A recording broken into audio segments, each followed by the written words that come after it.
I'm really excited to have Eric Sanders, also EJ Nash, and Brian Larney here to talk about music and talk about Brian's practice and sort of some of their collaborations and in a casual conversation. So a little bit about Eric. Eric Sanders wears many hats, literally and figuratively, I'm pretty sure.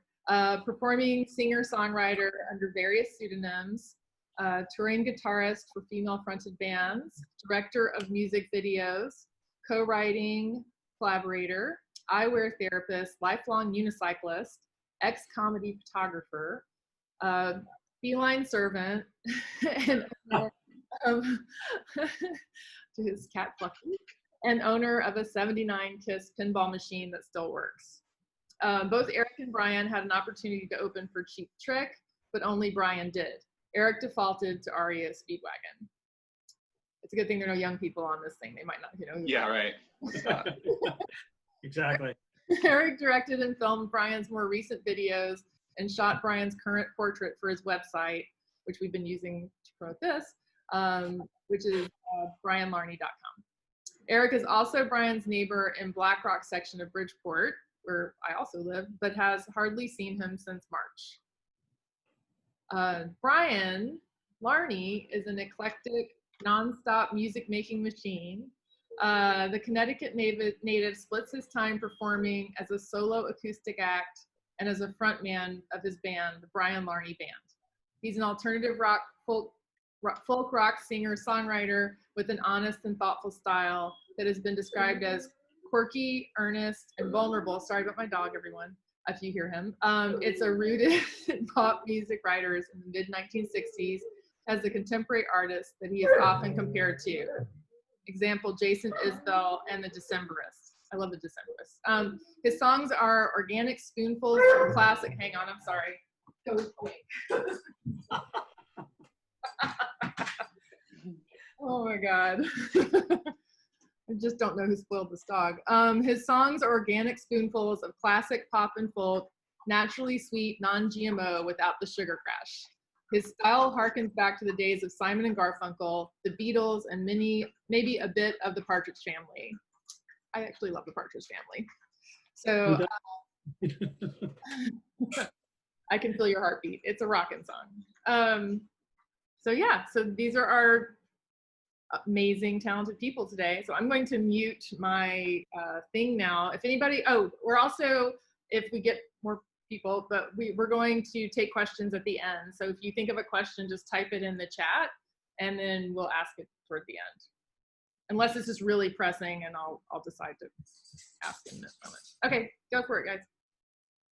Okay, can you hear me okay? Yes. Sounds great. All right. Well, this will be fun. Thank you so much, Terry and Brian. I just want to mention really quick that I was a charter member of the David Cassidy fan club, and Brian played a show hosted by David Cassidy. I did. So, yeah. I got to meet David, as you know, I got to meet David Cassidy. I know. I know. It was twofold. One, he was a really cool guy. He was way cooler in person than he appears on television, or did appear on television. And the other thing was he's extremely short, or was extremely short. Even I towered over him, which is stunning because I'm very short. So those were the two takeaways. It was a really cool experience. But go ahead. I'm sorry. I'm just super jealous. I just want to make that clear. But yeah. Before we start flowing, seamlessly with brilliant insights, I just want to put some context and disclosure that Brian and I are friends. We are collaborators and neighbors. We both live in Black Rock, as Terry said, and Black Rock is teaming with artistic types. We have, I'm kind of a newbie to the neighborhood, but I know the alternate roots are all around here. Color Fields with John Torres, John Mayer grew up jogging through here. Charlie Karp played with Keith Richards, I believe. There's great studios in this area. There's Tarkin, I believe it's pronounced. They record bands like The National and Sigur Rós. So I'm just really happy to be here and be a part of the collective juice that seems to be flowing around. But oddly enough, I was having dinner at a NERFA conference in Stanford with a guitar virtuoso named Glenn Roth. And I told him I moved to Black Rock, and he said, "Oh, you have to know Brian Larney. You have to." And so I went over to a Brian show and just took some pictures, and we started talking. And ever since then, we've been collaborating on a lot of fun things. And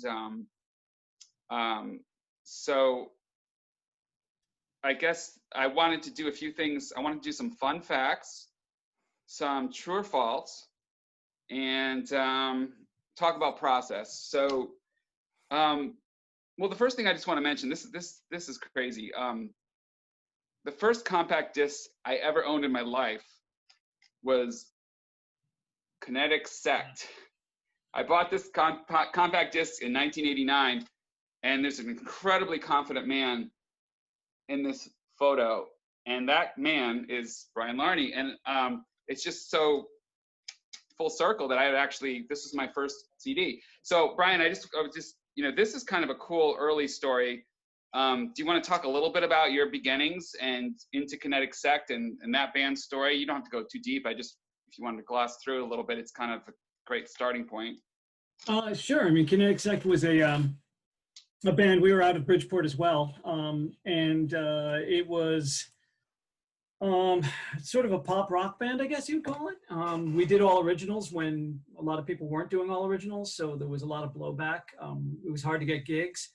Unlike today, which is surprisingly awesome, that you can certainly get work playing your own music, at least here in Southern Connecticut. So we played all over New Haven. We did a whole boatload of stuff, put out a couple little records, and you happen to have one. So, which is pretty interesting. When you told me that, I was kind of like a little embarrassed, because it's a whole different thing than where I'm headed now and where I've been. And obviously, since 1989, that's 30 years now. That's pretty scary. So.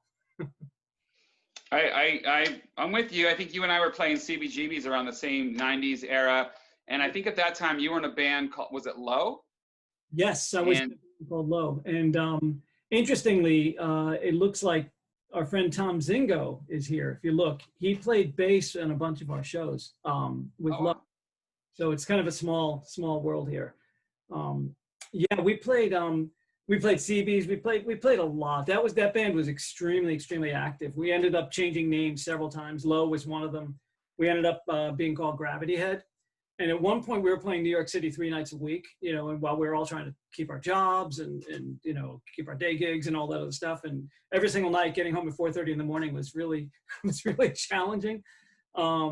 But it was certainly fun, and it led to some really great experiences. And we had done a bunch of really cool things. Yeah, I remember one unfortunate incident that you mentioned, and it may explain why we have a different approach to the guitar. I think I'm sort of an obsessive. I find them precious. I find them beautiful. I just stare at them. I hold them. I polish them. And you have a very utilitarian purpose. They're there to do a purpose. And there's nothing romantic about it. And I wondered if this stemmed from the incident in New York City at a gig. Yeah, that was actually, you mentioned CB's. That was at CB's. Yeah, it was. I was driving some crappy car. I can't remember what it was, but I had a lot of junk in the back, and so I just took my equipment and I kind of buried it under the stuff, and I couldn't see it, so I figured it'd be okay to leave it there for a little while. So I just took a walk around the block. By the time I got back, somebody had punched out the lock and took only the equipment, and so I was kind of hosed that night. So it was interesting. So I ran into a couple cops, and they were like, go down to St. Mark's place and see if you could find it. And they're like, if you find it, do not try to buy it, call us, kind of thing. So I ended up like having to get through the show borrowing a friend of mine's guitar and all sorts of other stuff. But I don't know that incident really informed my utilitarian approach. I look at them as tools to a degree. I mean, of course, they're beautiful and wonderful, don't get me wrong, and they have personalities and all that other great stuff. But it just, I don't know, just I only have one electric guitar, I have one acoustic guitar, and I have a bass. And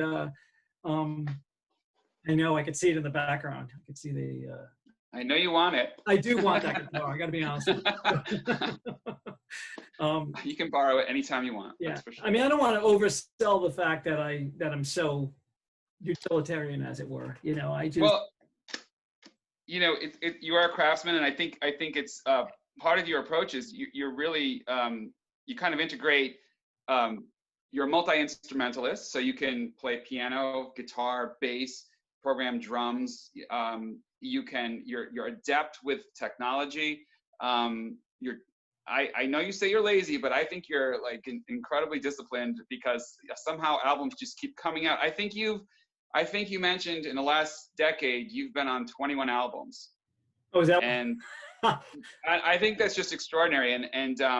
And I don't know how you do it, except incredible focus and just ability and talent, and you just keep at it in spite of no matter what. It's what you do, and it's not like it feels rushed too. When the records come out, there's so much depth in them, and yet it just comes very quickly for you, which I love, and or I should say I'm envious of. But can you talk a little bit about, like, do songs arrive in your brain in sort of that same sort of structured way, or do bits and pieces fly at you? Are multiple songs attacking you all the time? Do you have a dream journal, or do you have sort of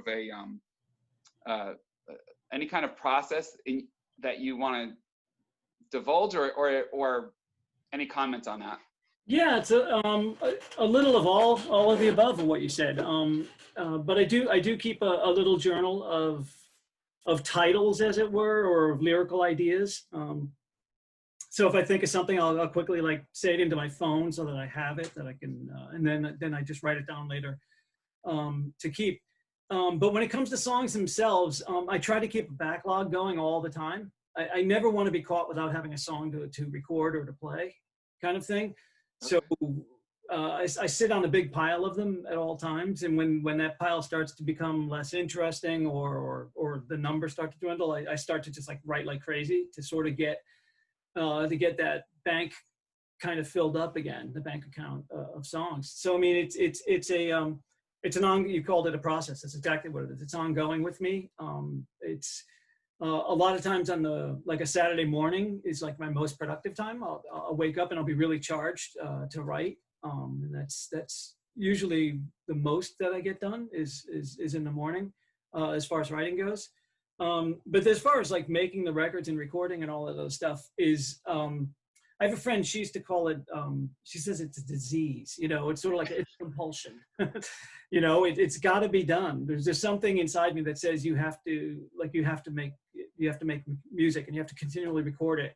And if I don't, like right now, my latest record came out last February, and I'm starting to panic. You know, as I'm working on a new one, I'm starting to go, oh my gosh, I feel like I'm getting behind. So there's always that energy with me. So I think that's what pushes me, is that that like I don't want to be left without having it, you know, kind of thing. I don't know, but yeah, no, it's sort of a current, I think, that just comes through the ether and into our heads, and it's always listening. It's always listening for things without our awareness. And I often say it feels like taking dictation. Like I have my process. I feel like I have nothing to do with it.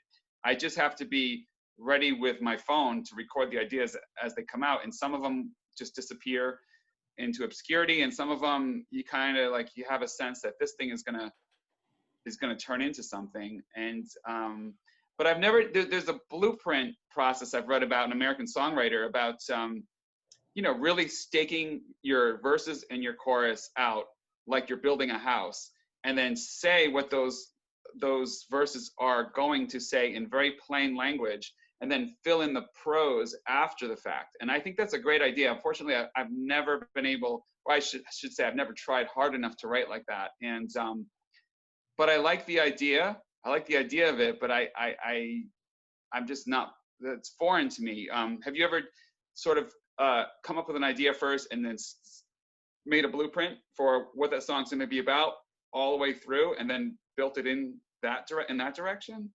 No, not exactly like that. Like I said, I keep a little journal of ideas.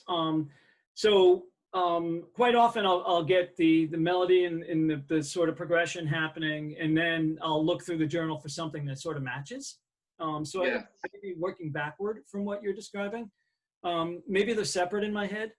You know, they're two separate disciplines, so it could be that. But I've never really sort of mapped it out. That sounds like a really interesting process. I should try something like that and see if that helps. Because there are times when, and I'm sure you've probably experienced this as well, when you're writing a song and you got a great chorus, and then you write your first verse and you feel like you've said everything. Yes, always. Yeah, the second verse comes up and you're like, what am I going to say now? You know, I don't want to just say the same thing again in different ways, you know. So that's a problem I used to have. I don't know that I have it as much anymore. I think whatever the process is with me, it's just working to where I am now. I just want to get better at it, and I want to write things with more impact and have more emotional content. It's really hard because it's so subjective, or it's hard to be objective. You know, so you'll write something down and you know, you pour your heart into it and you'll be like, yeah, but it's not saying what I wanted to say. And then you don't realize that it is saying what you wanted to say, but months later when you look at it or when you listen to it and you're like, oh yeah, that's really kind of what I mean, you know? No, I hear you on the curse of the second verse. And when you speak, we've talked, what's that? And when you talk about emotional content, I'm just going to think of two songs, Interference Pattern off Trabant, and Swoon and Fall. For some reason, those songs, they melt my heart. They're really gorgeous melodies. It reminds me of one of my favorite Not a Surf songs that I can't think of the title now, that there's some songs that will always stay with you, and they're just incredibly sensitive, and they seem to be very rich with sonic and imagery and spaciousness. You're almost like you're allowing the space for the emotions to breathe between the lines, which is an art in itself. So I encourage everyone to listen to Interference Pattern and Swoon and Fall as my recommendation for emotional content. Whereas some of the other songs I hear you play are that you write are very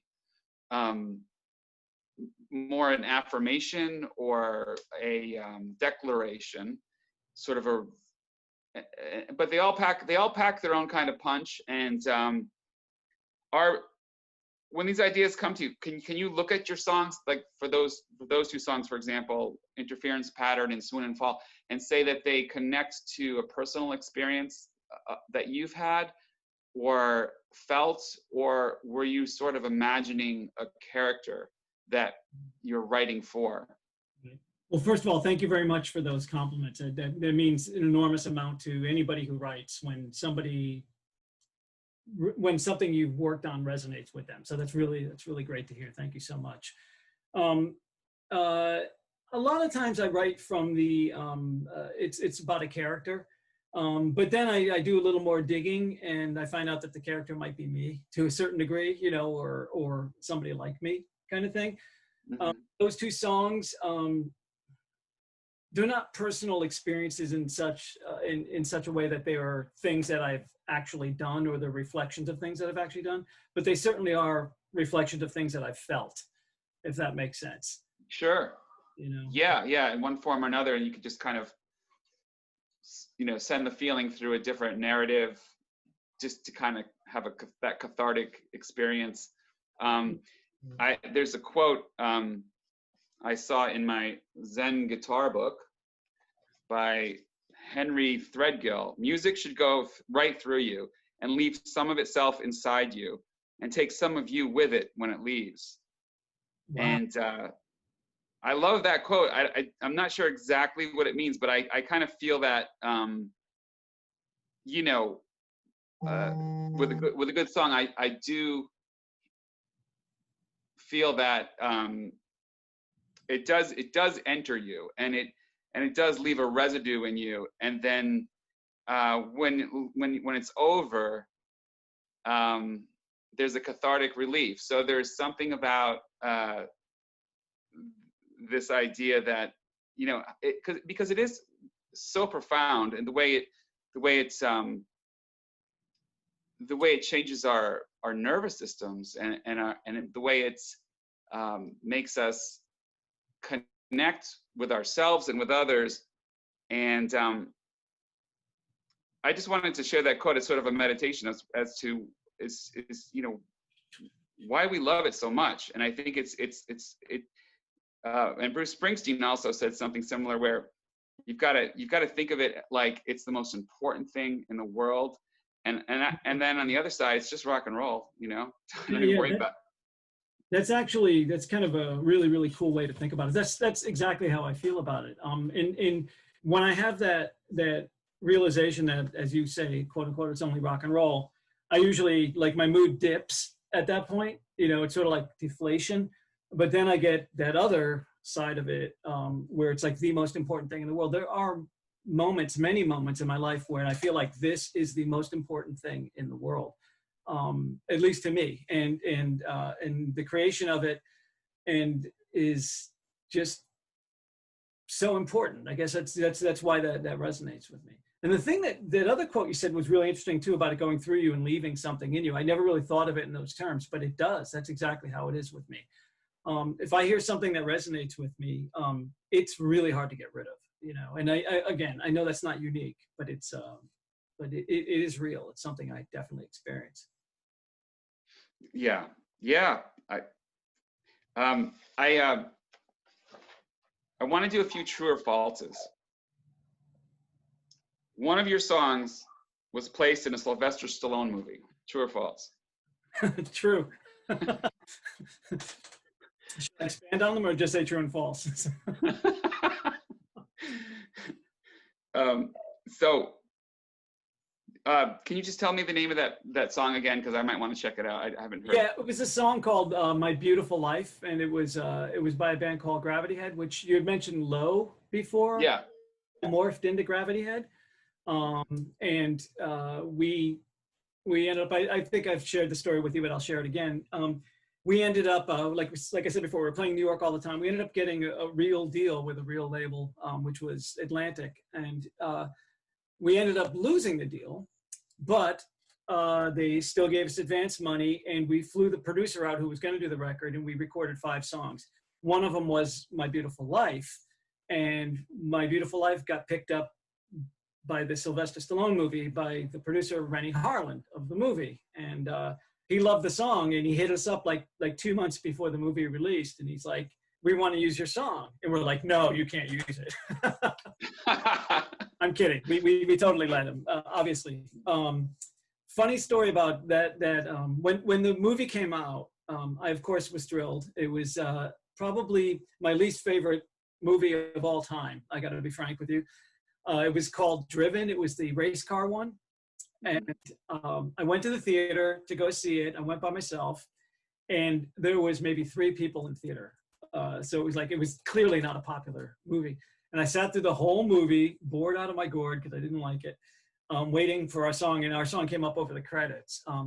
So the song comes up, and I'm all nervous, and I'm watching it, and I'm thinking, oh my God, my song is on this big movie screen, you know, et cetera.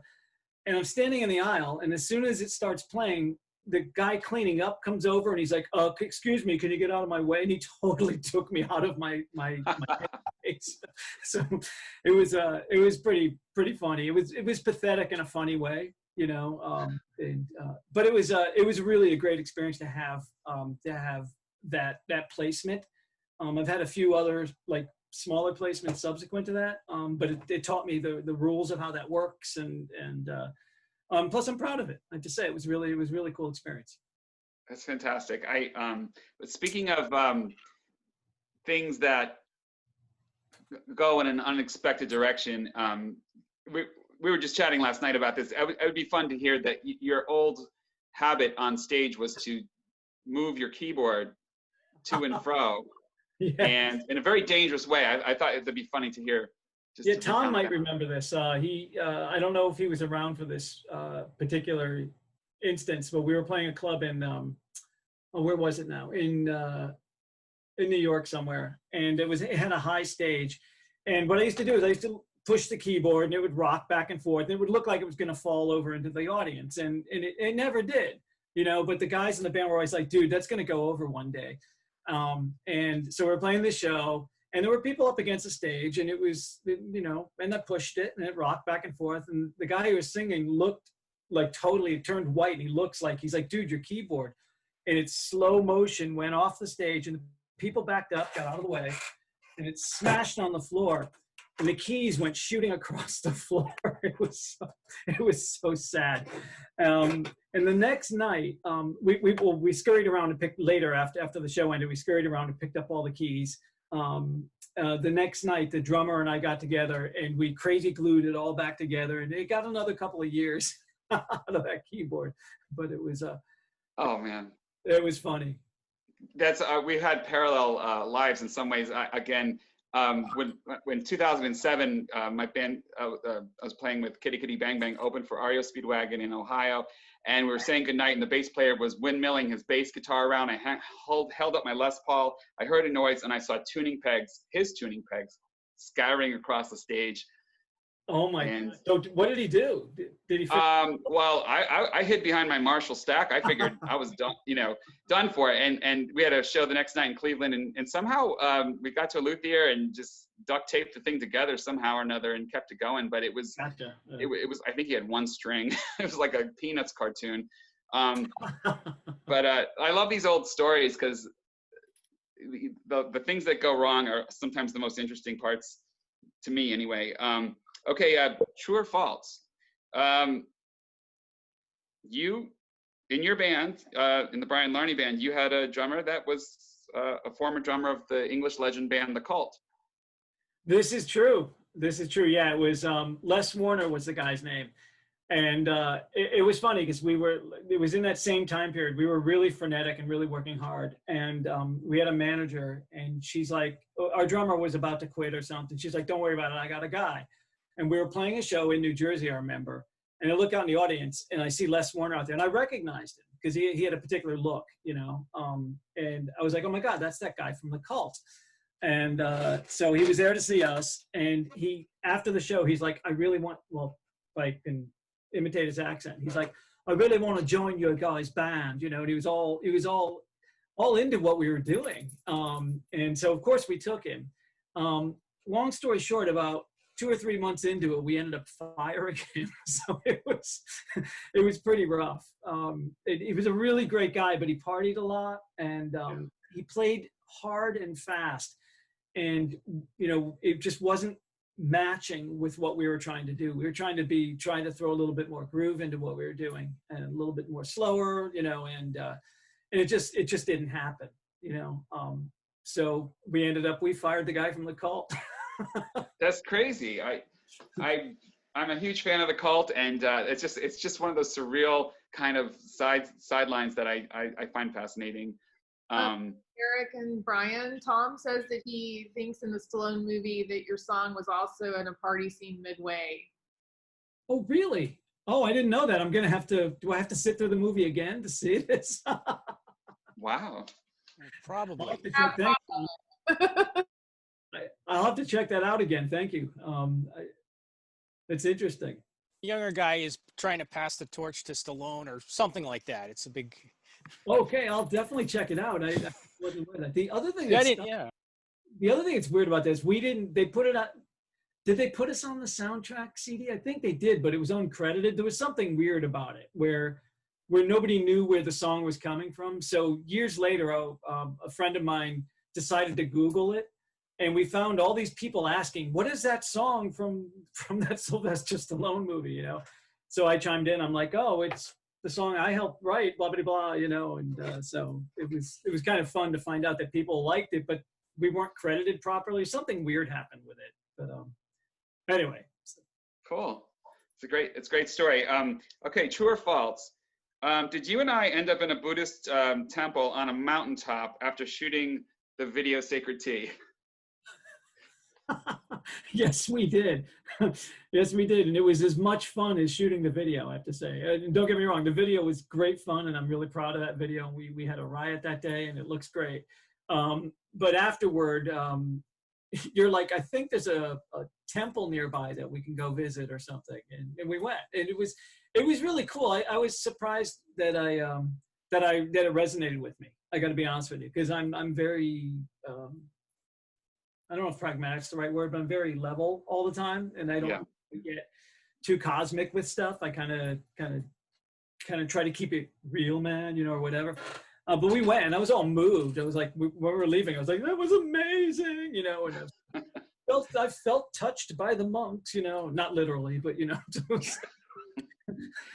I remember we were coming around the corner, and it was nightfall, and it was very low light, and we come into a courtyard with all these steps, and there's just hundreds of monks sitting on the steps chanting, and it was so powerful. And then we walked in, and we were able to sit and view the inside of this temple that was really, really ornate and gold, and it did have, it was a really special moment. And I same thing, I'm not a Buddhist, but I really embraced that was very memorable.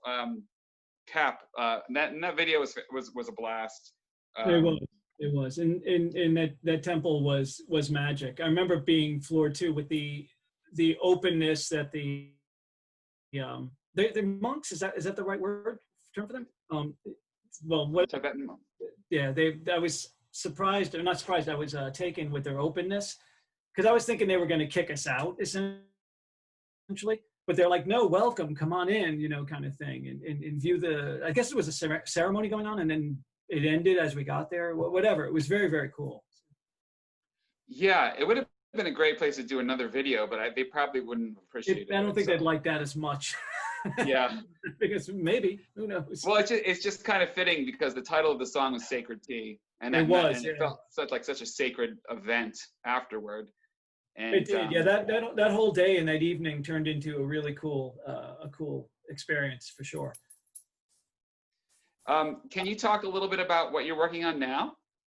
Yeah, I'm working on a new record. I'm pretty excited about it. I anticipate it'll be out after the first of the year, maybe mid-January or very early February.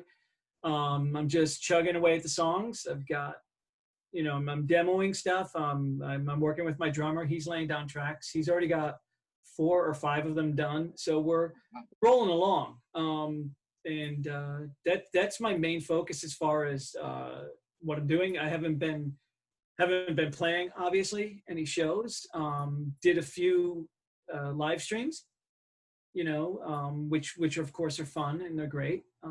But that's it. I'm really just trying to focus on this new record and get it done. I'm starting to get that, as I said before, I get that panicked feeling that, like, oh my God, it's been X amount of months and I haven't you know, whatever, you know. So I'm in that mode now where I'm like, I have to get this stuff done. I have to, you know, so. Yeah, you know what, we talked about this a little bit, and I found it interesting that you've come to a place in your process where you send it out to a mix engineer that you trust, and you're happy with the results, so you're able to surrender some of your control over the final product. And yes. and you think that's a healthy thing, and can you talk a little bit about that?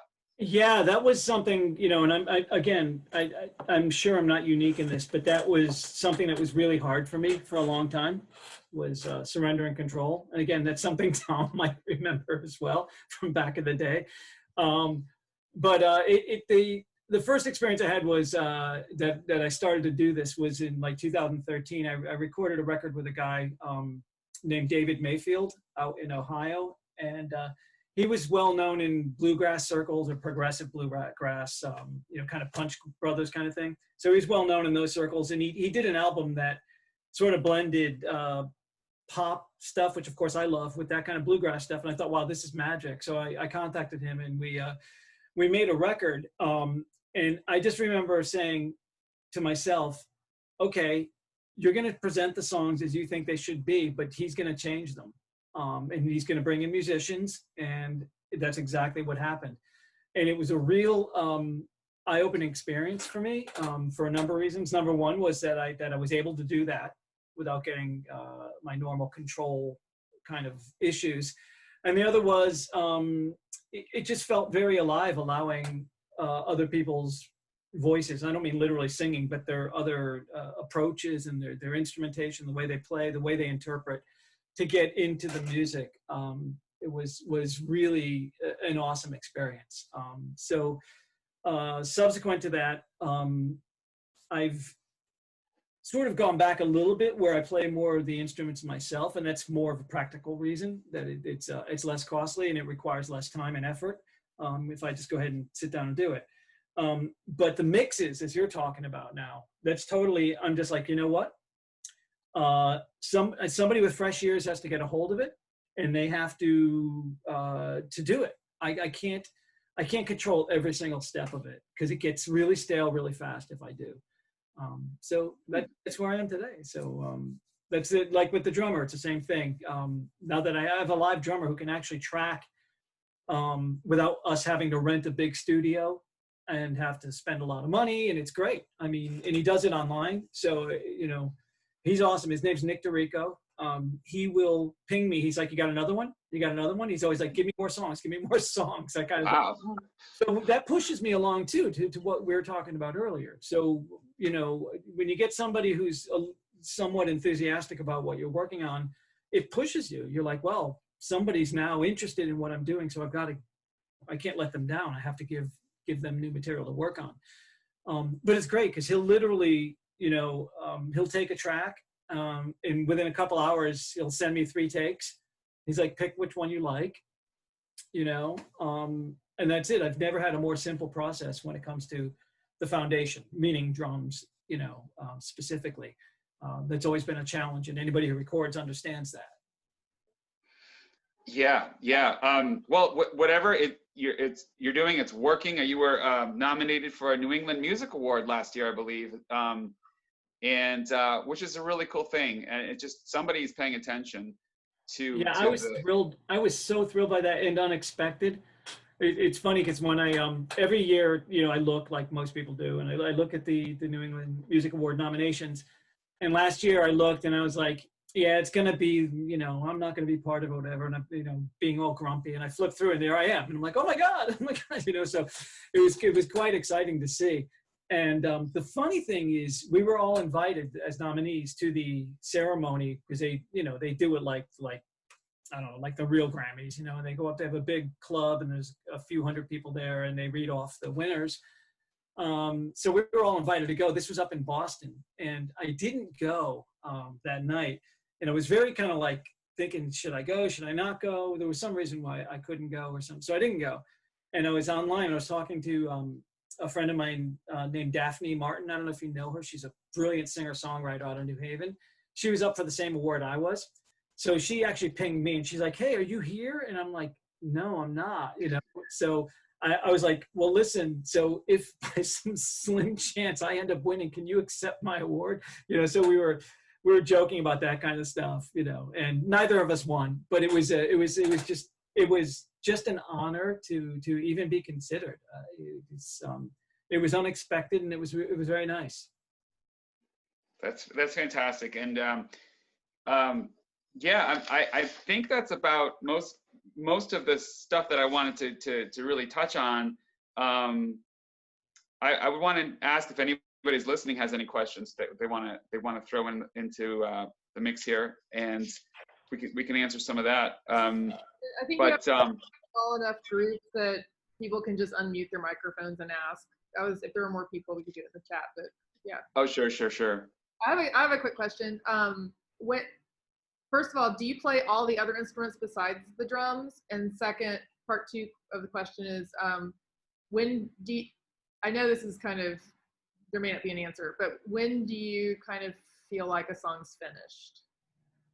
How do you know? I get it. I get it. With the instruments first, it depends on the album, but I sometimes play all the instruments on some of the songs, other than the drums. And sometimes I have a bass player. I shouldn't say sometimes. Actually, most of the last record I did, I had a bass player named Andy Dugan come in. And I've played with Andy, you know, for greater than a decade or more. And he's great. I think he was at that Cafe 9 show, I think, that you were at, Terry, playing. I don't remember if I had a full band or not, but he's great. So other than that, yeah, it's me. So again, it's more out of practical reasons than any other. Sacred Tea features another guitar player, which is great. A guy named Jerry Jimo, who is an amazing guitar player out of New Haven.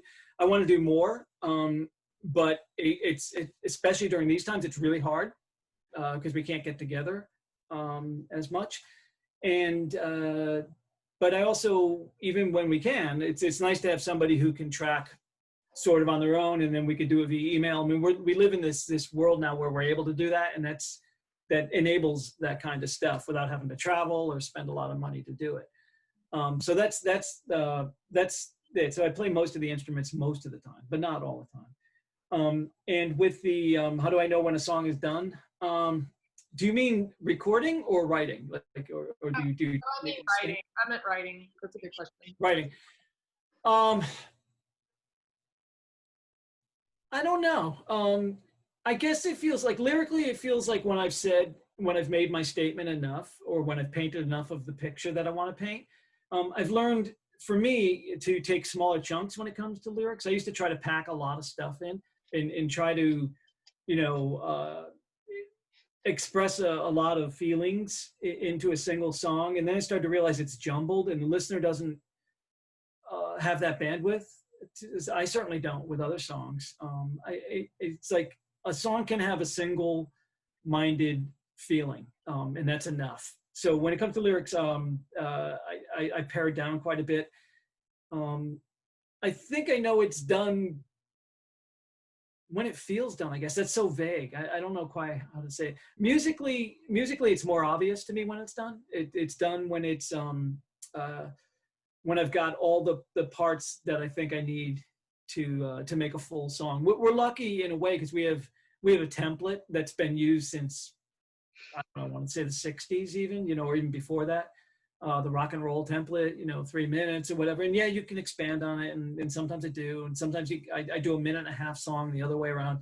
But generally speaking, there's a formula that kind of makes it feel complete, so it's already kind of scripted. And I don't mean necessarily what you're expressing or what you're actually playing or what you've written, but it's like a haiku is already kind of set up, with a poem. You know what it's going to be. Now, to make it your own and make it unique is what you're going to work toward. So that we have that template to follow. So it kind of guides me. Some songs feel different though. Some songs feel like the statement is complete with only a verse, chorus twice. Like there's a song on my album White that's called Even Though, and it literally is just verse, chorus. And it doesn't need a third time around, it just doesn't need it, so I felt like it was done. So, I tend to make things a little shorter than maybe they should be, so. I hear you on the template, and I was reading Pat Patterson's book, Writing Better Lyrics, and I always loved his idea that that if you put sense-bound imagery in the top 2 lines or in the top line, it grabs you so that your attention is there, and then you can feed the message in underneath it. But you have to appeal to the sense of touch, sight, smell, taste, something that will bring up an image to lock onto, and then you can just slide it in. And I don't know that works for me. I don't think in those terms, like a strategy like that. But he's really dissected the whole process into all of the consonants and syllables, and how to speed up and slow down a line, and all the different milieu of combinations. And right. Although I read the book, I don't blueprint it out like that, but I like his ideas. I like the idea, and it's a resource in case I get stuck to go to and try something else. That's very, very cool. I think you mentioned that to me before about sensing, and I had forgotten about it. It's something to sort of think about. To your point though about a strategy or whatever, you can look at it a couple of ways in my mind. You can look at it like a strategy is bad because it's going to water down my art, or I've had these arguments and these discussions with writers who like they're almost anti-hook per se. And I'm like, yeah, but the hook will bring your people into the rest of your song. So if you have beautiful text, nobody's going to pay attention to it unless they have something that they can grab onto, you know? So that's the way I look at it. So a strategy per se isn't necessarily a bad thing. You know, you just have to know how to use it in a practical way so that you can then say what you want to say, you know, musically or lyrically. You know, so, but to resist those things is I think is a mistake. Unless you're trying to do something really artistic like Frank Zappa or something. But even I mean, he followed conventions as much as he was unconventional. But you know, people will probably fight me on that. But yeah, anyway. I had a quick question.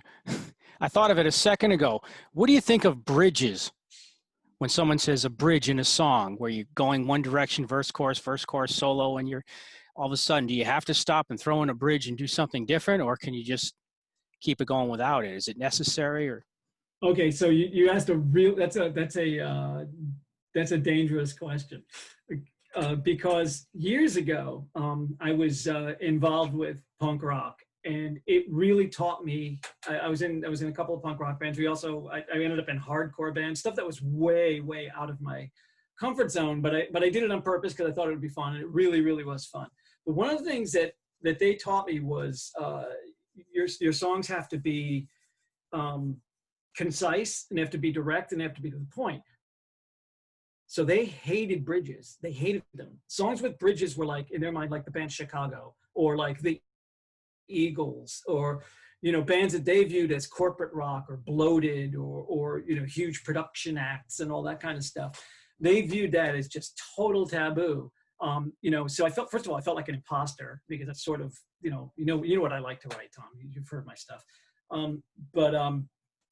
So now I'm starting to experiment more with bringing bridges in. They can be powerful. They can be the punchline of the song.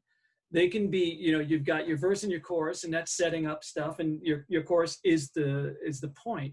But then you really drive it home with the bridge, you know, with the emotional punch.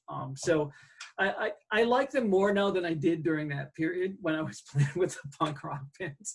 I mean, it was a bad subject. They hated them. If you threw a bridge in, they were just like, you know, go away. You know, it was really weird.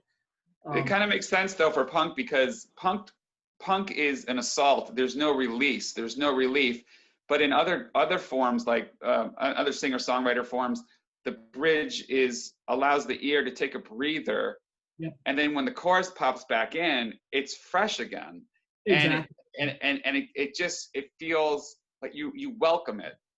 And so I guess you're right. It depends on the directness, you know, how on a lot of factors. But I love bridges when done well, because they you wouldn't be able to hang on for the whole song without the bridge, I think, sometimes. Right. It's funny sometimes when sometimes I feel compelled to put a bridge in because it feels like it needs one. But if I fight it shouldn't say fight it. If I work too hard at it, then I end up usually abandoning it, because there's nothing worse than a bad bridge. You know, where it's there just for the sake of having one. You know, it's True. It's definitely hard. And I've worked with some producers who like get really deep into the songs, and sometimes they'll make suggestions like that. Oh, you need a bridge, and if you don't feel it, it just doesn't happen, and it becomes a real struggle. You know, but yeah. So I mean, yeah. I guess my ultimate judgment on bridges would be they have to make sense, and they have to work in the song. If it's there just for the sake of having it because you're supposed to, then just don't even bother. Just skip it, you know. I agree completely. Yeah, that's it's and it doesn't have to be much of a bridge, or it doesn't have to be a bridge at all, but just it has to be the right thing for the song, no matter what. Exactly. I mean, think about like Got to Get You Into My Life by the Beatles, right? They have this little bridge. It's a guitar bit. It lasts 3-4 seconds. And when I would hear that song without consciously analyzing it, it would seem like that part was this total like like you got transported out of the song and then you get brought back in. But in reality, it's just a guitar bit that goes, I'm telling you, it's like 3 or 4 seconds. Down, down, down, down, down, but down, down, down, got to get you. And it goes right back to the chorus. And yet it sounds gigantic. So talk about doing something effectively, you know? If you were a Beatle, I think you'd be Paul. Would you agree? I don't know if I was a Beatle, but if we're going to get into that argument about versus McCartney, I always choose McCartney. I knew it. Yeah. I don't know why, but he's got a new record coming out really soon. I'm excited to check out. I heard the single is good. I haven't heard it yet, but I hear it's good. Yeah. I'm excited too. So. We have like 4 or 5 minutes left. No one's gonna make us leave because we're in charge of our destiny here. But just don't feel like you have to fill more than 5 minutes. I had one other question though. What is your opinion on rehashing old stuff?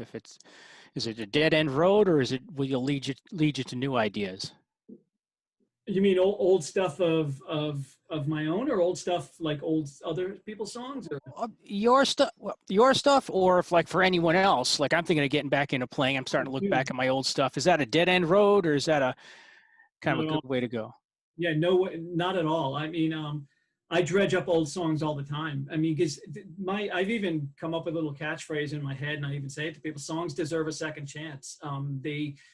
I know a lot of people who write songs that you know, they'll put out a little thing, they'll put it on Bandcamp, and then it's over.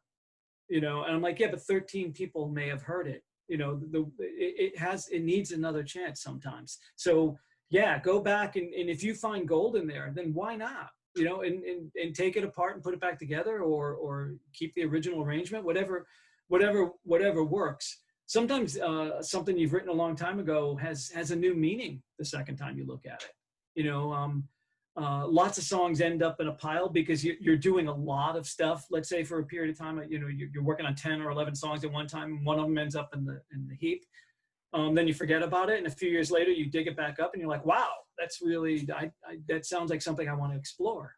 I'm all for that. The one thing I'm against though is I've worked with people who do this too, which is something I don't necessarily think is a good idea, is they hold on to one song forever.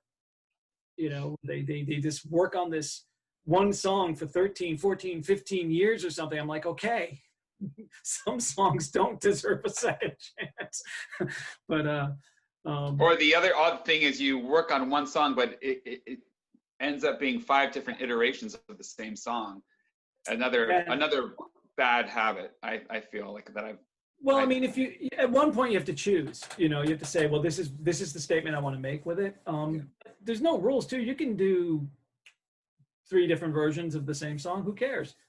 I mean, especially now that we're sort of out of the old model, we don't have to be beholden to a label or an A&R guy or anything. We just have to make songs, and you know, unless you're putting out something that's gonna scare away people who listen to you, then why not? You know? Yeah, you could do different orchestra, different production, different instrumentation. You could really play with it.